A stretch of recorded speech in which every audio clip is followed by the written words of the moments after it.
This past weekend officially saw Marvel Shang-Chi blow away all expectations as it officially passed $400 million at the worldwide box office and blowing away literally every expectation that was set against it, considering the film at the high end was set to top out around $375 million. So originally going into Shang-Chi, I think it's fair to say everybody underestimated this film. I mean, we've covered it on here. You guys know that this film's opening weekend was estimated to be somewhere in the 30 to maybe on the high end $50 million opening. Interest was out there, but nobody expected it to open with close to 90 million, depending on if you count a 3 or 4 day weekend where it opened. But still, it made a ton of money. And then, of course, every subsequent weekend, it's went on to make way more than people anticipated.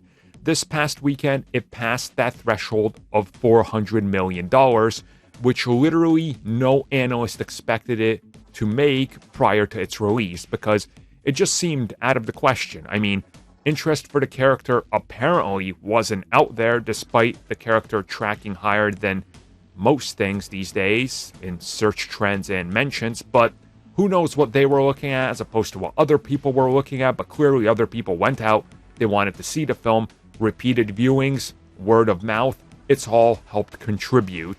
And of course the little factor that's called Disney Plus didn't have the film available for renting or anything like that, so you had to go to a theater. Quite clearly, this worked in Disney's favor. Now, this film making this much, like what, 7-8 weeks into release? I don't even know, it's been a while. It's kind of astronomical that it's still playing and managing to make like 4 to 6 million on a weekend in the United States this far in. Especially that people now should be very well aware that it's coming to Disney Plus in less than a month. But again, I guess people are just gonna, go out to see it. They want a good time. They want to go out there and watch something that's Marvel, that's a trusted brand. And we're seeing this with Venom as well. We saw it with Black Widow. But other films are surprisingly underperforming. Look at James Bond. People were saying, well, guaranteed 70 to 100 million. I mean, why wouldn't it? It didn't hit anywhere near 70 even. So, again, I think the Marvel brand is a surefire thing now. People want what they consider comfort food.